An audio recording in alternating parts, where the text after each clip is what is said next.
Selamat datang di Bahasin Buku. Hari ini kita mau kupas tuntas satu buku yang sering banget disebut sebagai, game changer lah ya, soal cara kita lihat uang. Judulnya, Your Money or Your Life. Penulisnya Vicki Robin dan Joe Dominguez. Betul banget.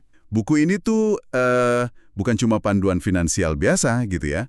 Ini kayaknya lebih dalam deh, ngajak kita mikir ulang hubungan kita sama uang, terus apa sih arti cukup buat kita biar hidup lebih tenang, lebih bermakna gitu. Iya. Jadi, misi kita sekarang ini mau coba gali intisari paling penting dari buku ini buat Anda semua. Nah, itu dia. Dan meskipun bukunya ini udah lumayan lama ya, beberapa dekade gitu, tapi prinsipnya itu loh, rasanya kok malah makin relevan ya sekarang. Justru makin relevan ya. Banget. Apalagi lihat kondisi ekonomi sekarang, dunia kerja yang berubah terus, ini tuh berlaku buat siapa aja sih. Mau yang baru mulai kerja, Gen Z, milenial, sampai yang udah mau pensiun juga. Kayaknya nawarin perspektif yang gimana ya, seger aja gitu. Atau mungkin perspektif lama yang kita lupain. Oke. Menarik. Mari kita langsung bongkar ide besarnya deh. Buku ini kan mulai dari pertanyaan yang fundamental banget ya. Uang itu sebenarnya apa sih? Kita taunya ya alat tukar lah ya. Tapi buku ini punya definisi yang jujur aja nih bikin saya pribadi jadi mikir ulang gitu. Nah, ini kuncinya nih. Konsep utamanya itu gini. Uang adalah sesuatu yang Anda tukarkan dengan energi hidup Anda. Itu pondasinya banget. Energi hidup? Iya. Setiap jam, tenaga, pikiran yang Anda keluarin buat dapat uang, itu kan energi hidup Anda ya kan? Jadi pas Anda keluarin uang buat beli sesuatu, itu Anda bukan cuma nuker kertas atau angka di layar, tapi Anda itu lagi nuker sebagian dari waktu dan energi hidup Anda yang terbatas dan nggak akan pernah bisa balik lagi. Wah, sebentar. Ini dalam banget ya. Langsung kena gitu rasanya. Iya kan? Jadi kalau kita lagi tergoda nih lihat kopi mahal atau gadget baru gitu, pertanyaannya bukan cuma, dompet cukup nggak ya? Bukan cuma itu. Tapi lebih ke, ini berapa jam hidup gue ya yang harus dibayar buat barang ini? Wah, ini benar-benar ngubah cara pandang soal belanja ya. Bukan sekedar transaksi, tapi jadi pertukaran waktu hidup. Bisa bikin lebih mikir panjang dong ya. Tepat sekali. Kesadaran ini nih langkah pertama yang kuat banget. Kita jadi lebih menghargai waktu dan energi kita. Buku ini kayak maksa kita nanya gitu, pertukaran ini sepadan nggak sih? Barang atau pengalaman yang kita beli ini beneran ngasih nilai yang setimpal nggak sama energi hidup yang kita korbankan? Nah, ngomongin soal nilai sama kepuasan, ini nyambung ke konsep lain yang menarik juga di buku ini.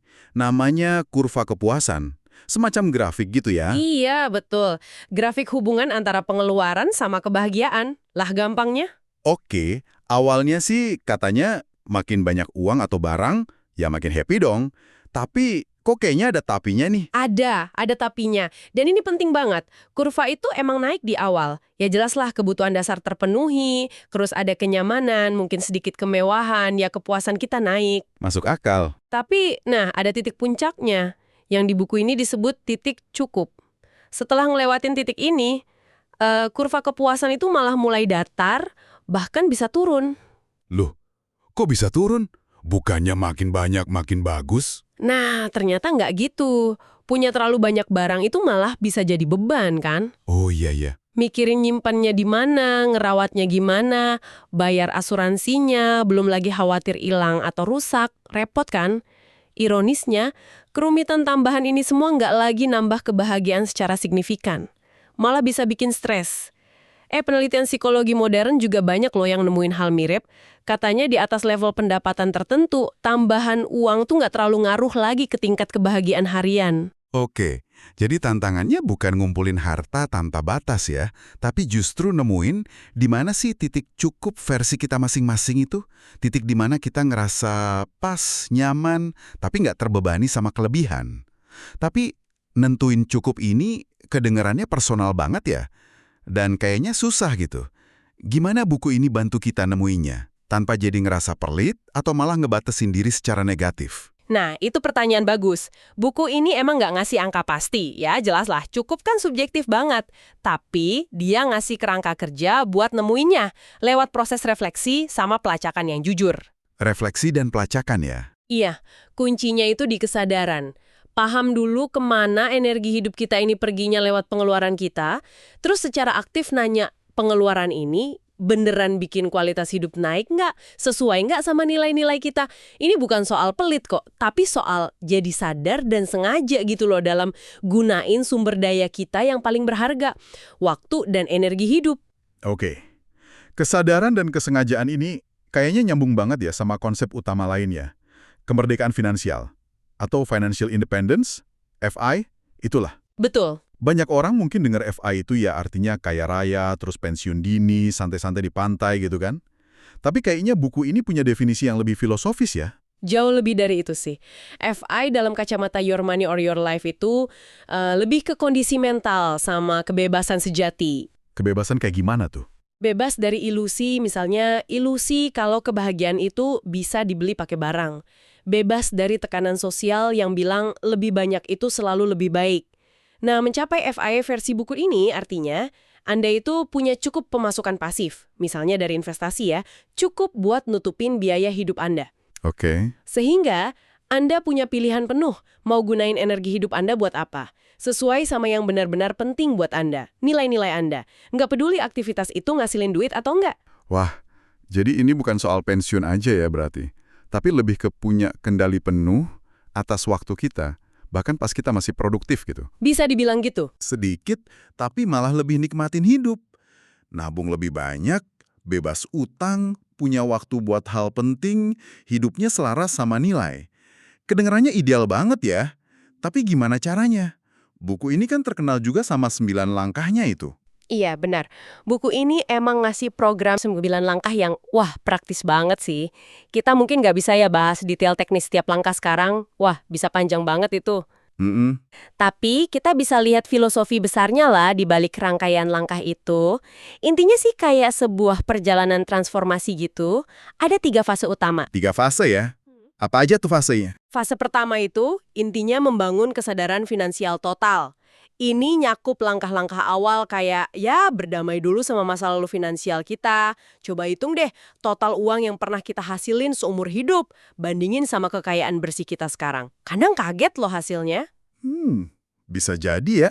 Terus, yang paling penting nih, melacak setiap rupiah yang masuk dan keluar. Tiap sen. Tujuannya bukan buat ngejudge diri sendiri ya, tapi biar benar-benar tahu ini energi hidup gue ngalir kemana aja sih sebenarnya. Termasuk juga ngitung upah real per jam. Upah real? Maksudnya? Iya, upah setelah dikurangi semua biaya yang terkait sama pekerjaan, transport, makan di luar, baju kerja, bahkan mungkin waktu buat pulih setelah capek kerja. Itu semua kan ongkos juga. Wah iya bener juga. Itu sering banget kelupaan tuh. Ongkos-ongkos tersembunyi dari kerjaan. Dan soal ngelacak pengeluaran, saya jadi ingat istilah unik di buku ini. Apa ya? Gazilus Pins. Hahaha, iya itu. Barang-barang kecil nggak penting yang sering kita beli impulsif gitu kan. Padahal nggak butuh-butuh amat. Yang kalau ditotal-total, lumayan juga ya nguras energi hidup kita. Pelacakan ini pasti bikin klik momen soal itu ya. Persis. Itu gunanya fase pertama, membangun kesadaran. Nah, setelah sadar, masuk fase kedua, evaluasi sadar. Di sini nih, kita diajak ngeliatin pola pengeluaran bulanan kita. Terus, nanya ke diri sendiri buat tiap kategori pengeluaran. Nanya apa aja tuh? 3 pertanyaan kunci. 1, pengeluaran ini ngasih kepuasan sepadan nggak sama energi hidup yang dikorbanin? 2, ini sejalan nggak sih sama nilai-nilai dan tujuan hidup gue? 3, gimana ya pengeluaran ini bakal berubah kalau gue nggak harus kerja buat cari duit? Ini proses introspeksi yang dalam banget sih, buat nyelarasin uang sama hidup. Hasilnya sering divisualisasikan pakai grafik gitu atau wall chart namanya buat lihat progres. Wall chart ya? Biar kelihatan ya perkembangannya. Betul. Nah, baru deh setelah paham dan evaluasi, masuk fase ketiga, tindakan terencana. Ini intinya ada 2. Pertama, secara sadar minimalisir pengeluaran. Lewat apa yang buku ini sebut frugalitas cerdas. Frugalitas cerdas. Bukan pelit ya? Bukan pelit. Tapi lebih ke seni memaksimalkan nilai sama kebahagiaan dari tiap rupiah yang kita keluarin. Rasio bahagia banding barangnya tinggi gitulah. Kedua, ya memaksimalkan pendapatan. Tapi bukan membabi buta ngejar duit ya. Lebih ke menghargai energi hidup yang kita investasiin di kerjaan. Mungkin cari kerja yang lebih pas. Atau mastiin kompensasi kita sepadan. Oke, jadi alurnya jelas ya? Kesadaran dulu, terus evaluasi, baru tindakan. Puncaknya, kalau saya nggak salah ingat, itu mencapai crossover point, titik di mana penghasilan pasif kita bisa nutupin pengeluaran. Wah, itu pasti rasanya lega banget ya. Itu tujuan finansialnya ya, momen di mana secara teknis kita nggak lagi bergantung sama gaji buat hidup. Langkah terakhirnya ya soal ngelola investasi dan aset dengan bijak. Biar kemerdekaan finansial itu awet jangka panjang. Tapi sekali lagi nih, yang paling transformatif itu ya filosofi di balik langkah-langkah ini. Kesadaran, integritas, kesengajaan. Itu yang ngubah. Pembahasan soal kesadaran finansial ini emang selalu menarik dan bikin kita mikir ya. Ngomong-ngomong nih, buat Anda yang lagi nyimak, kalau ngerasa obrolan kita ini ada manfaatnya atau membuka perspektif baru, boleh dong ya, dukung kita, klik tombol like-nya. Boleh banget. Kami juga senang banget kalau Anda mau sharing di kolom komen. Mungkin punya rekomendasi buku lain yang menurut Anda seru buat kita bahas tuntas bareng kayak gini? Atau mungkin pengalaman pribadi soal buku ini? Jangan lupa juga buat share obrolan ini ke teman-teman atau keluarga. Siapa tahu ada yang lagi butuh pencerahan soal hubungan mereka sama uang kan? Dan pastinya, subscribe ya channel ini, biar nggak ketinggalan bahasan buku-buku keren berikutnya. Oke deh, kita lanjut lagi ya. Tadi kita singgung soal pekerjaan sama energi hidup. Nah, iya. Ini ada satu lagi ide kuat dari buku ini yang menurut saya sih melampaui sekedar angka sama uang ya. Buku ini ngajak kita bedain antara pekerjaan sebagai aktivitas yang ngasih makna atau tujuan sama pekerjaan berbayar sebagai cara utama kita dapat penghasilan.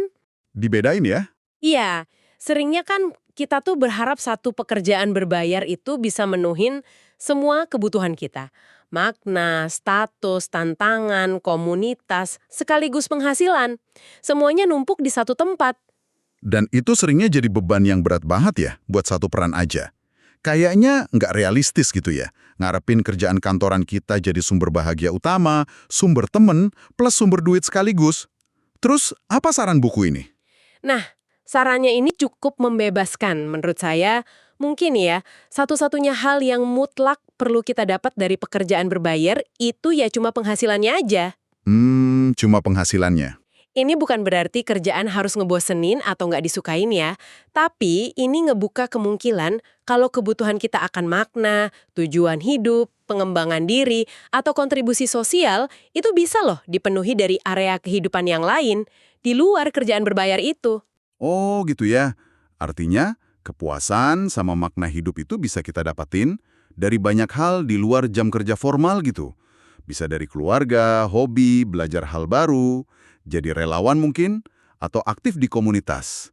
Ini kayak ngelepasin ekspektasi berat bahwa pekerjaan adalah identitas dan kebahagiaan total kita ya. Tepat sekali, dan ini nyambung ke konsep lain yang disebut kekayaan alami atau ABCs. Abilities, kemampuan, skill, pengetahuan kita, belonging, rasa terhubung sama keluarga, teman dekat, dan community, keterlibatan kita di masyarakat luas, lingkungan. ABCS ya, abilities, belonging, community.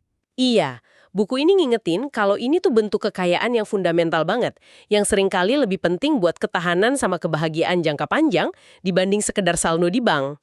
Dan bagusnya, buat memupuk kekayaan alami ini seringnya nggak butuh banyak uang, tapi butuh investasi energi hidup kita, waktu dan perhatian. Jadi fokusnya geser ya, dari cuma ngumpulin duit ke membangun hidup yang kaya secara menyeluruh.